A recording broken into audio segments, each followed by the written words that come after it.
बोलो साईनाथ महाराज की जय। ओम साई राम। ओम साई राम। प्रिय भक्तों, जब हम अपने हृदय को शुद्ध और निर्मल बनाएंगे तब हम अपने अंतःकरण में स्थित ईश्वर का साक्षात्कार कर पाएंगे। उत्तम वस्त्र और साधना रूपी आभूषण धारण करने पर निश्चित ही हमें सद्गुरु की कृपा प्राप्त हो जाएगी। विपरीत परिस्थितियों में आध्यात्मिक हमारी नकारात्मक को दूर करने में हमारी मदद करता है। आध्यात्म हमको नकारात्मक विचारों को सकारात्मक बनाने का साधन है। इससे हमारे अशांत मन को शांति मिलती है और हम ईश्वर से जुड़ते हैं। यह परम शक्ति हमें प्रेम और वरदानों से भर देती है। हमें अनुभव होता है कि हम परब्रह्म के ही अंश हैं। इस सत्य को वास्तविकता को स्वीकार करने पर संसार के साथ व्यवहार करना भी आसान हो जाता है। जब हम बाधाओं से पीड़ित होते हैं तो आध्यात्मिक रूप से जागरूक दृष्टिकोण हमें डगमगाने नहीं देता है। आध्यात्म का अभ्यास हमारे मन को सत्य और शुद्धि की ओर मोड़ता है।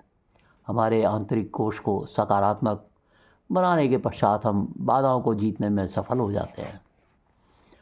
आध्यात्म सांसारिक दुखों और पीड़ाओं से जूझने में भी हमारी मदद करता है। आध्यात्म पथ पर हम स्वीकार कर लेते हैं कि हमें जो कुछ भी हो रहा है ईश्वर की इच्छा से ही हो रहा है। इस प्रकार की रची कृति हमारे संतुलन को बनाए रखने में मददगार होती है। ईश्वर के प्रति पूर्ण समर्पण हमारी आंतरिक शक्ति को संजोए रखता है। जीवन में आध्यात्मिक का सूत्रपात करने का उत्तम तरीका ब्रह्मज्ञान को ध्यान में रखकर उसकी साधना है। पूर्ण गुरु द्वारा बताई गई साधना विधि के द्वारा हमारे विचार संशोधित हो जाते हैं। हमें शुद्ध बहुमूल्य दिलासा मिलता है। हमारी आध्यात्मिकता का आरोग्यदायी स्पर्श हमारे हृदय और मन से अज्ञान के रोग को दूर कर देता है। हमारी ज़िंदगी को शांत, निर्मल और आनंदमय बना देता है। एक समय साईनाथ महाराज ने दीक्षित जी को पत्र लिखकर वामन राव को क्रिसमस की छुट्टियों में शिरडी आने को कहा। शिरडी आने से पूर्व वामन राव ने परमानंद भारती द्वारा रचित पुस्तक और रामकृष्ण परमहंस की बोध वचन का पठन किया था। एक रात्रि वामन राव ने स्वप्न में स्वच्छ रूप से बाबा को कहते हुए सुना, अरे घोड़ा घोड़ा मनात जा, घोड़ा घोड़ा वर वस्ता आला पाए जी। इसका मतलब घोड़ा घोड़ा दोहराते रहो, तुम घोड़े को की सवारी करने में सक्षम हो जाओगे। बाबा ने आगे कहा, अहम ब्रह्मास्मि ब्रह्मास्मि, मैं कोपर गांव में भी हूँ और भिन्न रूपों में ध्यान करता हूँ। अहम ब्रह्मास्मि यजुर्वेद का महाकाव्य है जिसका अर्थ है मैं ही ब्रह्म हूँ। वामन राव लंबे समय तक इस स्वप्न के विषय में सोचते रहे। फिर उन्होंने इसका अर्थ कुछ इस प्रकार लगाया मानो बाबा उन्हें घोड़े से संबंधित मंत्र का जप करने की आज्ञा दे रहे हैं। अपनी इस कल्पना की सत्यता के विषय में उन्होंने दीक्षित को बाबा से पूछने का आग्रह किया। वे उत्सुकता से दीक्षित के उत्तर की प्रतीक्षा करने लगे।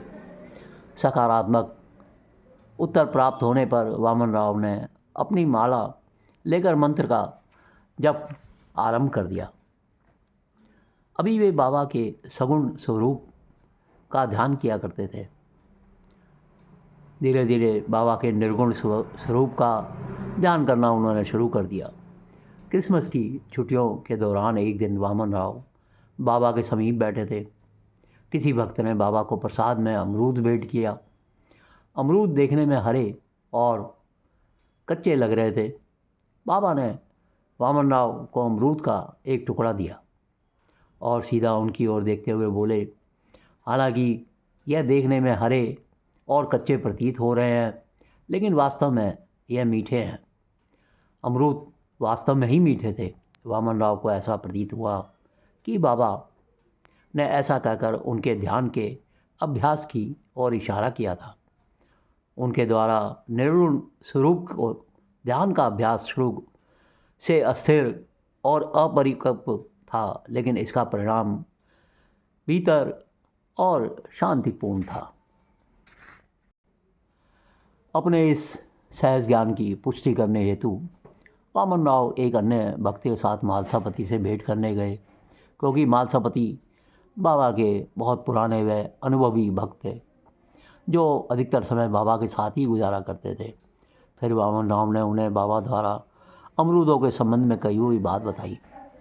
मालसापति ने ध्यानपूर्वक वामन राव की पूरी बात सुनी और उनके सहज ज्ञान से पूर्णतः सहमत हुए। इसे बाबा की आज्ञा मानकर वामन राव ने पूर्ण निष्ठा और विश्वास के साथ मंत्र का जाप शुरू किया। कुछ समय पश्चात वामन राव को प्रत्येक वस्तु में बाबा के दर्शन होने लगे। वे कहते हैं, मैं बाबा को आकाश, जल, अग्नि और प्रत्येक वस्तु में देखता हूँ। यह बाबा के सर्वव्यापी होने का प्रमाण है। एक समय बाबा बोले, कई वर्षों पूर्व वामन राव, बालक राम और मैं आमने सामने गुफाओं में रहकर कठोर तप और साधना किया करते थे। ऐसा बाबा ने तब कहा जब वामन राम और बालक राम द्वारकामाई में उनके समीप बैठे हुए थे। इससे ऐसा प्रतीत होता है कि बाबा का अपने पूर्व कई अवतारों के समय से वामन राव के साथ गहरा संबंध होगा। वामन राव बोले, उसी रात्रि मैंने एक स्वप्न में स्पष्ट देखा कि मैं एक लंबी गुफा में साधनारत हूँ। उसी रात्रि एक महिला आई जो मुझे प्रलोभन देकर मोहित करने लगी। इस स्वप्न से मुझे यह शिक्षा मिली कि सभी के पास सद्गुण और दुर्गुण होते हैं और मुझे किसी भी व्यक्ति से संबंध बनाते हुए या वार्तालाप करते हुए स्वयं को उसके सद्गुणों तक ही सीमित रखना है। शिरडी प्रवास के दौरान वामन राव अपनी भूख पर काबू नहीं कर पाते थे। एक दिन उन्होंने बहुत से अमरूद खा लिए। बाद में वह सोचकर चिंतित हो गए कि कहीं बाबा उनके इस आचरण से नाराज़ ना हो जाएं। वे डरते हुए द्वारकामाई गए, लेकिन बाबा ने उनके इस भुक्कड़पन के लिए उन्हें कुछ नहीं कहा और न ही डांटा। वामन राव अपने साथ बोरों में राशन भरकर लाए थे। एक दिन उन्होंने चीनी का बोरा खोला और 2 मुट्ठी भरकर चीनी खाई। चीनी के दाने बड़े आकार के थे, इसलिए उनको लालसा शांत हो गई।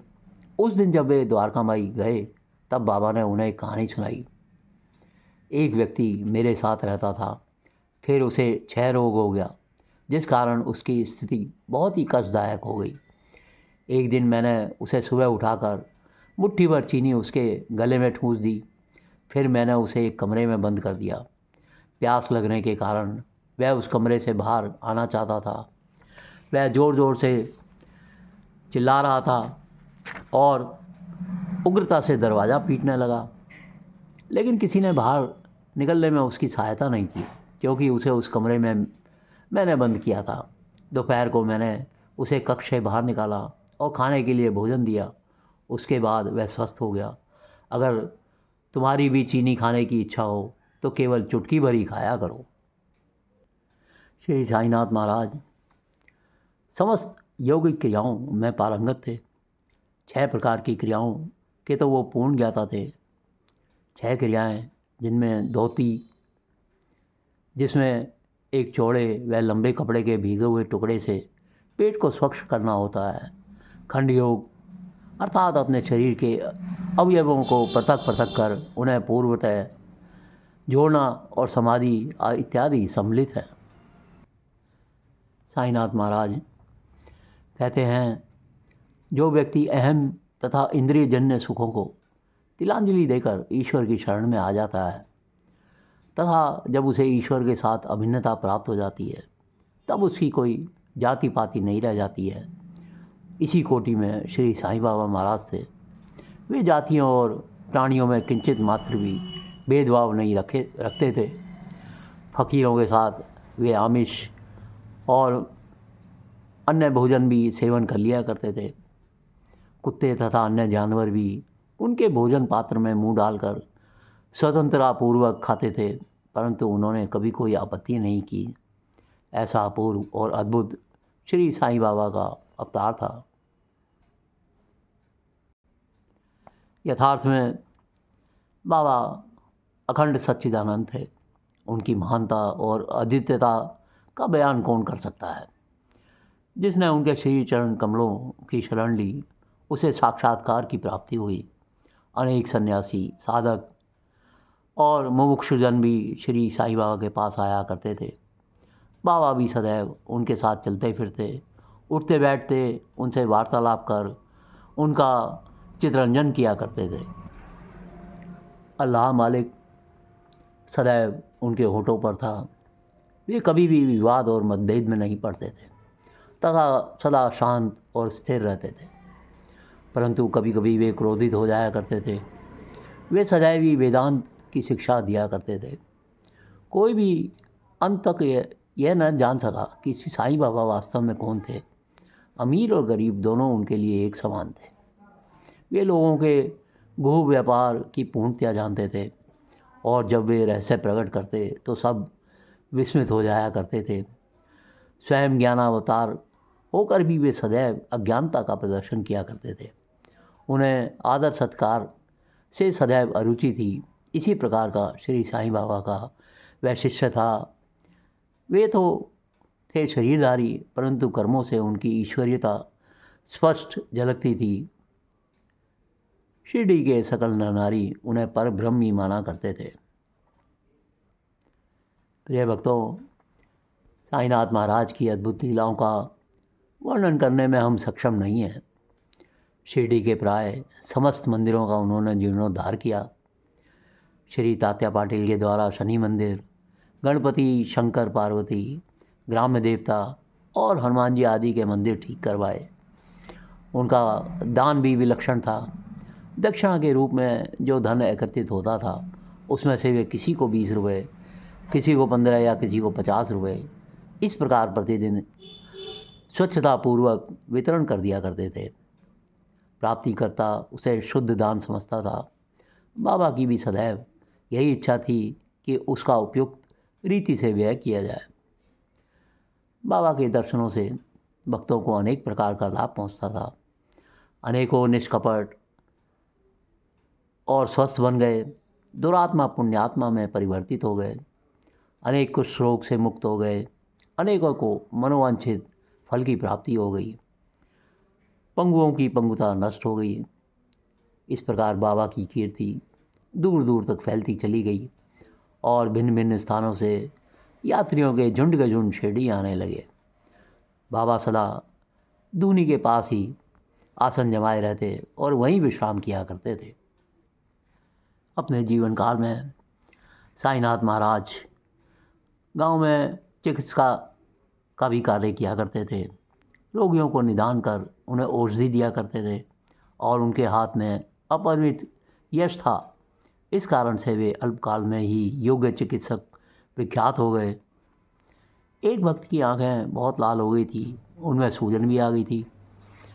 शिरडी शरीफ छोटे गांव में डॉक्टर तो नहीं होते थे। तब भक्तगण ने रोगी को बाबा के समक्ष उपस्थित किया। इस प्रकार की पीड़ा में डॉक्टर प्राय लेप, मलम, अंजन, गाय का दूध या कर्पूर युक्त औषधियों को प्रयोग में लाते हैं, पर बाबा की औषधि तो सर्वथा ही भिन्न थी। उन्होंने बिलावा पीसकर उसकी 2 गोलियां बनाई और रोगी के नेत्रों में एक एक गोली चिपकाकर कपड़े की पट्टी से आंखें बांध दी। दूसरे दिन पट्टी हटाकर नेत्रों के ऊपर जल के छींटे मारे गए तो देखा गया कि उसकी सूजन कम हो गई और नेत्र प्राय निरोग हो गए। नेत्र जो है शरीर का एक बहुत ही सुकोमल अंग है, परंतु बाबा की औषधि से कोई हानि नहीं पहुंची, बल्कि नेत्रों की व्याधि दूर हो गई। इस प्रकार अनेक रोगी निरोग हो गए। साईनाथ महाराज को समस्त यौगिक प्रयोग और क्रियाएं ज्ञात थीं। धोती क्रिया बाबा कैसे किया करते थे। प्रति तीसरे दिन बाबा मस्जिद से पर्याप्त दूरी पर एक वट वृक्ष के नीचे यह क्रिया करते थे। एक अवसर पर लोगों ने देखा कि उन्होंने अपनी आंतों को उधर से बाहर निकाल कर उन्हें चारों ओर से स्वच्छ किया। उन्हें साफ करके और समीप के वृक्ष पर सूखने के लिए रख दिया। शिरडी में इस घटना को बहुत लोगों ने देखा और इसकी पुष्टि भी करी। एक समय बाबा ने अपने शरीर के अंग अलग अलग कर मस्जिद के भिन्न भिन्न दिशाओं में बिखेर दिए। अकस्मात उसी दिन एक महाशय मस्जिद में पधारे और अंगों को इस प्रकार यहाँ वहाँ बिखरा देखकर वे बहुत ही भयभीत हुए। उन्होंने इच्छा करी कि ग्राम अधिकारी को यह सूचना देनी चाहिए कि किसी ने बाबा का खून कर उनके टुकड़े टुकड़े कर दिए हैं, परंतु सूचना देने वाला पकड़ा जाता है और उससे ही पूछताछ की जाती है। यह सोचकर वे मौन रहे। दूसरे दिन जब वे मस्जिद में गए तो बाबा को पहले की तरह स्पुष्ट और स्वस्थ देखकर उन्हें बड़ा आश्चर्य हुआ। उन्हें ऐसा लगा कि पिछले दिन जो दृश्य देखा था वह कोई सपना था। बाबा बाल्यकाल से ही योगिक क्रियाएं किया करते थे। उन्हें जो अवस्था प्राप्त हो चुकी थी उसका सत्य ज्ञान किसी को भी नहीं था। चिकित्सा के नाम से उन्होंने कभी किसी से एक पैसा भी स्वीकार नहीं किया। अपने उत्तम लोकप्रिय गुणों के कारण बाबा की कीर्ति दूर दूर तक फैल गई। उन्होंने अनेक निर्धन रोगियों को स्वास्थ्य प्रदान किया। इस प्रकार साईनाथ महाराज हमेशा ही भक्तों के कल्याण के लिए चिंतित रहा करते थे। ये भक्तों, बाबा की लीलाओं और उनके पावन उपदेशों का हम इसी प्रकार वर्णन करते रहेंगे। चैनल को सब्सक्राइब ज़रूर कीजिए, शेयर और लाइक कीजिए और हर पल बाबा का नाम लेते रहिए। ओम साई राम, ओम साई राम।